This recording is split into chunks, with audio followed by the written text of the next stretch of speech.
नमस्कार, मी सौरभ कोरटकर. TV9 मराठीमध्ये आपल्या सगळ्यांचं स्वागत. आता आपण बघूया दिवसभरातल्या महत्त्वाच्या 90 बातम्या टॉप 90 मधून. आरक्षणाबाबत बोलवलेल्या सर्वपक्षीय बैठकीला विरोधक येणार होते, पण बारामतीतून फोन आला आणि विरोधकांनी बहिष्कार टाकला. तुम्हाला मतदान केलेल्या समाजानं तुमचं काय बिघडवलं? बारामतीतून छगन भुजबळांचा पवारांना सवाल. शरद पवारांनी फोन केल्याचा भुजबळांकडे पुरावा आहे का? बैठकीचा अजेंडा आल्याशिवाय बैठकीला कसं जाणार? सुप्रिया सुळेंचा भुजबळांना सवाल. बारामतीत जनसन्मान मेळाव्यात भुजबळ भाषणाला उभे असताना मराठा समाजाची घोषणाबाजी. एक मराठा लाख मराठाच्या घोषणा. छगन भुजबळ खोटं आणि निराधार बोलतायत. भुजबळ मला कुठल्या अधिकारानं सांगणार? पवारांना घेऊन या. गळ्यात हड्डी आल्यामुळे विरोधी पक्षांची आठवण येते. विजय वडेट्टीवारांचा पलटवार. तुम्ही इतक्या बैठका घेतल्या, आम्हाला कधी हाक तरी मारली का? तुम्हाला फक्त आग लावायची होती, आम्हाला फोन आला नाही. सरकार ओबीसी विरुद्ध मराठावाद पेटवतंय. आव्हाड यांचा हल्ला बोल. हौसे नवसे गवसे येतील आणि खोटं नरेटिव्ह पसरवतील. तुम्ही भावनिक होऊ नका. विकासाचं राजकारण करायला शिका. भावनिकतेने विकास होत नसतो. बारामतीतून अजित पवारांचं जनतेला आव्हान. यश पचवायचं असतं आणि अपयशाने खचून जायचं नसतं. बारामतीत बोलताना अजितदारांचा कार्यकर्त्यांना सल्ला. चांद्यापासून बांद्यापर्यंत महिलांना 1,500 मिळणार. विधानसभेत महायुतीला निवडून दिलं तर योजना पुढे सुरू राहतील. बारामतीत अजित पवारांचं वक्तव्य. शेतकरी कामगार पक्ष फोडण्याचं पाप शरद पवारांनी उभं केलं होतं. आता उरला शेकापही पवारांनी संपवला. शेकापला संपवण्याची सुरुवात आणि शेवटही पवारांनीच केला. आमदार सदाभाऊ खोत यांची टीका. चांगले दिवस आल्यानं आपण जुन्या काळातील संघर्ष विसरतोय. नितीन गडकरींनी भर कार्यक्रमातून कान टोचले. भाजप आणि काँग्रेसमध्ये वेगळेपण काय आहे? आपणही तेच काम केलं तर आपल्या येण्याचा फायदा काय? असाही केला सवाल. विधानसभा निवडणुकीत महाविकास आघाडी 175 ते 180 जागा जिंकणार असं वातावरण. कधीही निवडणुका घ्या, मवियाला घवघवीत यश मिळणार. संजय राऊतांचा दावा. वर्षा निवासस्थानी आंध्र प्रदेशचे मुख्यमंत्री चंद्रबाबू नायडू आणि मुख्यमंत्री एकनाथ शिंदेंची सदिच्छा भेट. आंध्र प्रदेश आणि महाराष्ट्रातील परस्पर सहकार्याबाबत चर्चा. केंद्रीय मंत्री राममोहन नायडू आणि खासदार श्रीकांत शिंदेंची उपस्थिती. अजित पवार यंदा बारामतीतून निवडणूक लढवणार नसल्याची चर्चा. सुनेत्रा पवार पडल्या तर निवडणूक लढणार नाही असं म्हणतानाचा व्हिडिओ व्हायरल. त्यांच्याऐवजी जय पवार लढणार असल्याची शक्यता. बारामतीत अजित पवारांचे चिरंजीव जय पवार यांनी पावसात भिजत ऐकलं अजित पवारांचं भाषण. लोकांमध्ये सहभागी होत भर पावसात सभेत उपस्थिती. चंद्रबाबू नितीश कुमार यांना सद्बुद्धी सुचली तर सरकार कोसळेल. आंध्र प्रदेशचे मुख्यमंत्री चंद्रबाबू नायडू आणि मुख्यमंत्री शिंदेंच्या भेटीनंतर संजय राऊतांची प्रतिक्रिया. घोडे बाजारामुळे जनता महायुतीला मतदान करणार नाही. अजितदारांवर फडणवीसांनीच आरोप केले. आता तेच क्लीन चिट देतात. सुप्रिया सुळेंचा निशाणा. अजित पवारांवर केलेले आरोप खोटे असतील तर फडणवीसांनी राष्ट्रवादी काँग्रेसची माफी मागावी. सुप्रिया सुळेंचा हल्ला बोल. विधानसभा मतदारसंघावर कोणीही दावा करू नये असा वरिष्ठ पातळीवर निर्णय. सुनील तटकरेंची माहिती. लाडकी बहीण योजनेचा फॉर्म ऑगस्टला भरला तरी जुलैचेही पैसे मिळणार. फॉर्म भरण्यासाठी घाई करू नका. अजित पवारांचं आवाहन. अजित पवारांविरोधात 7 कारखाने कोर्टात. शिखर बँक घोटाळा क्लीन चिटला आव्हान देणाऱ्या निषेध याचिका दाखल. अजित पवार यांच्या चिंतेत वाढ होण्याची शक्यता.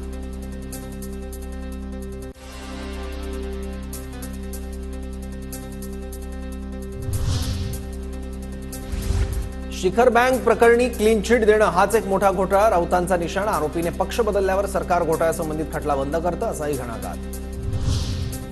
19 तारखेला महायुती सरकारला आमच्या मागण्यांचं निवेदन देणार. मागण्या पूर्ण झाल्यास आमदारकीची निवडणूक लढणार नाही. बच्चू कडूंची प्रतिक्रिया. बच्चू कडूंना कुठे जायचंय हे ते स्वतः ठरवतील. अनिल देशमुखांची प्रतिक्रिया. मी महायुतीत आहे असं कोण म्हणालं? बच्चू कडूंनी केलं होतं वक्तव्य.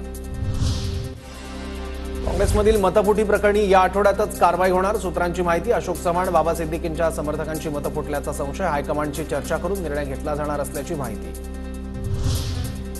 काँग्रेसची मतं फुटली हा त्यांच्या पक्षातील अंतर्गत विषय. अशोक चव्हाणांची प्रतिक्रिया. मतं फुटलेले आमदार चव्हाण समर्थक असल्याचा संशय. मी कुठली गद्दारी केली नाही. माझी बदनामी थांबवा. त्र्यंबकेश्वर मतदारसंघाचे काँग्रेस आमदार हिरामण खोसकरांची प्रतिक्रिया. खोसकरांवर क्रॉस वोटिंगचा आरोप. मतं फोडलेल्या काँग्रेसच्या याच आमदारांनी चंद्रकांत हांडोरेंचा पराभव घडवून आणला होता. काँग्रेस शिस्तबद्ध पक्ष. ते आमदारांवर कारवाई करतील. राऊतांची प्रतिक्रिया. काँग्रेससोबत गद्दारी करणाऱ्या आमदारांची ओळख पटली. अनिल देशमुखांची माहिती. गद्दार आमदारांवर काँग्रेसकडून कारवाईच्या हालचाली सुरू असल्याचंही वक्तव्य. बीडमधल्या माजलगावमध्ये पंकजा मुंडे भावी उपमुख्यमंत्री अशा आशयाचे लागले बॅनर. विधान परिषदेतल्या विजयानंतर समर्थकांची बॅनरबाजी. उद्यापासून विशाळगडावरचं अतिक्रमण काढलं जाणार. जिल्हाधिकारी अमोल येडगेंचं संभाजीराजेंना आश्वासन. चर्चेनंतर संभाजीराजेंचं आंदोलन मागे. विशाळगडावरील अतिक्रमणाविरोधात संभाजीराजेंची आक्रमक भूमिका. विशाळगडावरील अतिक्रमण हटवण्याची संभाजीराजेंची मागणी तर अतिक्रमण हटवण्याचं मुख्यमंत्र्यांचं आश्वासन. जिल्हाधिकारी संभाजीराजेंसोबत बोलणं झालंय. गडावरील अतिक्रमण काढून पावित्र्य राहिलं पाहिजे. प्रकरण न्यायप्रविष्ट. मुख्यमंत्री शिंदेंची प्रतिक्रिया. कुणी कायदा हातात घेऊ नये. शंभूराज देसाईंचं आवाहन. विशाळगडावर अतिक्रमण झालं असेल तर प्रशासन कारवाई करेल अशी माहिती. सरकारनं ओबीसीमध्ये आरक्षण न दिल्यास 20 जुलैपासून आमरण उपोषण करणार. मनोज जरांगेंची घोषणा. आरक्षणाच्या नावाखाली राजकीय पोळी भाजण्याचा प्रकार. जरांगेंनी फडणवीसांचा पिच्छा सोडून शरद पवारांच्या घराकडे मोर्चा वळवावा. सदाभाऊ खोत यांची प्रतिक्रिया. सर्वच मराठ्यांना ओबीसीमध्ये टाकणं कायद्यानंही शक्य नाही. कुणबी असणाऱ्यांना आमचा विरोध नाहीच. भुजबळांकडून स्पष्ट. आंदोलनाचं हत्यार आम्हालाही उपसावं लागेल. जरांगेंच्याच आंदोलनाची दखल घेतली जात असेल तर गाठ ओबीसींसोबत आहे. प्रकाश शेंडगेंचा आक्रमक पवित्रा. जरांगेंचं आरक्षणाबाबत शून्य आकलन. लक्ष्मण हाकेंची जरांगेंवर टीका. अराजक निर्माण करण्याचा मनोज जरांगेंचा मुख्य उद्देश. मुख्यमंत्र्यांना शिव्या देणं ही महाराष्ट्राची संस्कृती नाही. हाकेंचा निशाणा. परळी हिट अँड रन प्रकरणात मिरच्या कारवर आधी 2 वेळा वेगात कार चालवण्यानं चलन. खालापूर टोल नाक्यावरून ही कार भरधाव गेल्याचा सीसीटीव्ही समोर. एमपीएससी स्पर्धा परीक्षा देणाऱ्या परीक्षार्थींची चौकशी व्हावी. आरटीआय कार्यकर्ते विजय कुभार यांची राज्य सरकारकडे मागणी. अनेक परीक्षार्थींचे दिव्यांग असल्याचे पुरावे. चौकशी होईपर्यंत निकाल लावू नका. कुभार यांची मागणी. माढातर्फे राज्यभरातील 7,500 घरांसाठी या महिन्यात जाहिरात. मुंबईसह कोकण, पुणे, छत्रपती संभाजीनगरमधील घरांसाठी जाहिरात निघणार. मुंबईकरांची तहान भागवणाऱ्या 7 धरणांच्या पाणलोट क्षेत्रात दमदार पाऊस. धरणातील पाणीसाठा 25%. पश्चिम रेल्वेची फुकट्या प्रवाशांकडून कोटींची कमाई. 3 महिन्यात 7,84,000 प्रवाशांकडून 52 कोटींचा दंड वसूल. पुणे पोलिसांकडून मनोरमा खेडकरच्या बंगल्याची पाहणी. पुणे पोलिसांकडून मनोरमा खेडकरला आणखी एक नोटीस जारी. धमकावण्यासाठी वापरलेलं पिस्तूल जप्त का करू नये पोलिसांचा सवाल. पुण्यासह पिंपरी चिंचवडमध्ये अज्ञातांकडून कोयत्यानं वाहनांची तोडफोड. गाड्या फोडण्याची घटना सीसीटीव्हीत कैद. पोलिसांकडून आरोपींचा शोध सुरू. बहुप्रतीक्षित पुणे आंतरराष्ट्रीय विमानतळाचं नवं टर्मिनल सुरू. एकाच वेळी 1,500 प्रवाशांना बसण्याची सोय. मुसळधार पावसामुळे मुंबई पुणे महामार्गावर पाणी. खोपोलीजवळील अमृतांजन पुलावर पाणी साचल्यानं वाहन चालकांची तारांबळ. भांडूपच्या फरीदनगरमध्ये घराचा काही भाग कोसळला. सुदैवानं कोणतीही जीवितहानी झाली नाही. अग्निशमन दलाचे जवान आणि पोलीस घटनास्थळी दाखल. संततधार पावसामुळे मुंबईतील चुनाभट्टी परिसर जलमय. घरात पावसाचं पाणी शिरलं. नागरिक हैराण.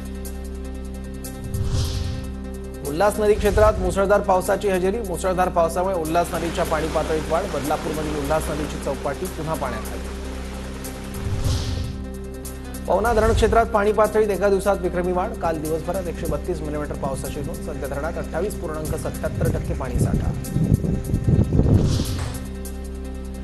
लोणावळ्यात मुसळधार पावसाची हजेरी. मागील 24 तासात 216 मिलीमीटर रेकॉर्ड ब्रेक पावसाची नोंद. मुसळधार पावसामुळे भुशी डॅम ओव्हरफ्लो. पर्यटकांना पायऱ्यांवर जाण्यास मज्जाव. रत्नागिरीच्या खेडमध्ये जगबुडी नदीनं धोक्याची पातळी ओलांडली. मार्केट परिसरात नदीचं पाणी. पावसाचा जोर वाढल्यास खेडमध्ये पुराचा धोका. जगबुडी नदीच्या पुरात अडकलेले 125 जण सुरक्षित स्थळी स्थलांतरित. चिपळूण नाका परिसरातील 41 जण आणि तळ्याचं बाकण परिसरातील 84 जणांचं स्थलांतर. सिंहगडाच्या पायवाटेवर अतकरवाडीजवळ पहाटे दरड कोसळली. पर्यटकांना पायवाटेनं जाण्यास बंदी. वन विभागाकडून निर्देश. रत्नागिरीच्या मंडणगड भागात मुसळधार पाऊस. पावसामुळे भिंगरोली एसटी डेपो परिसरात शिरलं पाणी. पुराच्या पाण्यातून वाहन काढताना वाहन चालकांची कसरत. रोहा तालुक्यातील कुंडलिका नदीनेही धोक्याची पातळी ओलांडली. रोहा शहरातील पूल वाहतुकीसाठी बंद. मोठ्या पुलावरून वाहतूक सुरू. राजापूरमधील अर्जुना आणि कोदवली नदीने इशारा पातळी ओलांडली. राजापूर नगर परिषदेजवळ बाजारपेठेला धोका. नागरिकांना सतर्क राहण्याचं आवाहन. चिपळूणच्या परशुराम घाटात जोरदार पाऊस, परशुराम घाट माथ्यावरून धबधबे वाहू लागले. चिपळूण तालुक्यातील खांदाट, दळवटणे, मोरवणे गावात मुसळधार पाऊस, शेतीचं नुकसान, गावातील नदीपात्रात वाढ होत असल्यानं नागरिक चिंतेत. पुण्यातून एनडीआरएफच्या 3 तुकड्या रायगड, रत्नागिरी, चिपळूणमध्ये दाखल. रायगड, चिपळूण आणि खेडमध्ये प्रत्येकी 1 तुकडी तैनात. गरज पडल्यास पुण्याहून अजून तुकड्या मागवण्यात येणार. चिपळूण तालुक्यात जोरदार पाऊस, तालुक्यातील पातरुंगी नदीने इशारा पातळी ओलांडली. परिसरातील नागरिकांमध्ये भीतीचं वातावरण. चिपळूणचा सवत्सडा धबधबा प्रवाहित, मुसळधार पावसामुळे सवत्सड्याचं रौद्र रूप. मुंबई गोवा महामार्गावरील परशुराम घाटाच्या पायथ्याशी सवत्सडा धबधबा. रायगड जिल्ह्यातील नागोठण्यात शिरलं पुराचं पाणी, नागोठणे बस स्थानकाला पुराच्या पाण्याचा वेढा. आंबा नदीने धोक्याची इशारा पातळी ओलांडली. वाशिम जिल्ह्यातील लेंडी नदीला पूर, एरंडा गावाजवळील पुलावरून पाणी वाहत असल्यानं राजकिन्ही मार्ग बंद. खेड शहरात मुसळधार पावसानं रस्त्यावर पाणी, पावसामुळे जनजीवन विस्कळीत. मुंबई गोवा महामार्गाजवळील चिंचवली बोरकर पूल पाण्याखाली, चिंचवली गावाचा खेड तालुक्यातील इतर गावांसोबत संपर्क तुटला. वाशिम जिल्ह्यात मुसळधार पावसाची हजेरी, पावसामुळे शेतकऱ्यांमध्ये समाधानाचं वातावरण. 8 दिवसांच्या विश्रांतीनंतर जळगावच्या चोपड्यात मुसळधार पाऊस, अडावद, ईदगाव, वडगाव, बुद्रुक गावाला पावसानं झोडपलं. नागपुरात पावसाची हजेरी, तर हवामान खात्याकडून विदर्भाला येलो अलर्ट जारी. रायगडमध्ये श्रीवर्धन तालुक्यातील बोर्ली पंचतन दांडगुरी श्रीवर्धन रस्त्यावर झाड कोसळलं. ठाण्यातील वोल्टास कंपनी क्वार्टर समोरील उपवन तलावाजवळ झाड पडलं, 1 व्यक्ती किरकोळ जखमी, दुचाकीचंही नुकसान. दिवाणखवटी आणि खेड दरम्यान रेल्वे मार्गावर दरड कोसळली, दरड कोसळल्यानं कोकण रेल्वेची वाहतूक ठप्प, दरड हटवण्यासाठी 1.5 ते 2.5 तास वेळ लागण्याची शक्यता. भिवंडी तालुक्यातील कुंभारशिव गोरलेपाड्यात पावसाच्या पुरामुळे शेतीचं नुकसान, भात शेतीत पाणी शिरल्यानं शेती बुडाली, शेतकरी हवालदिल. आषाढी यात्रेच्या नियोजनाच्या कामांची मुख्यमंत्री शिंदेंकडून पाहणी, निळोबारायांच्या पालखीचं दर्शन घेत मुख्यमंत्री शिंदे पालखी सोहळ्यात सहभागी. आषाढी एकादशी निमित्त सरकारकडून मंत्र्यांची समन्वय समिती स्थापन, समितीत चंद्रकांत पाटील, गिरीश महाजन आणि तानाजी सावंतांचा समावेश. आषाढी यात्रेसाठी विठ्ठल रुक्मिणी मंदिर प्रशासन सज्ज, आषाढी वारी दरम्यान मंदिर समितीतर्फे भाविकांसाठी मूलभूत सुविधांची सोय, मंदिर परिसरातही कडक सुरक्षा व्यवस्था. ज्ञानेश्वर माऊलींचं 3रं रिंगण आज वेळापूर जवळ पार पडलं, हजारो वारकऱ्यांची रिंगण सोहळ्याला हजेरी. माऊलींच्या पालखीचा आज भंडी शेगावमध्ये मुक्काम.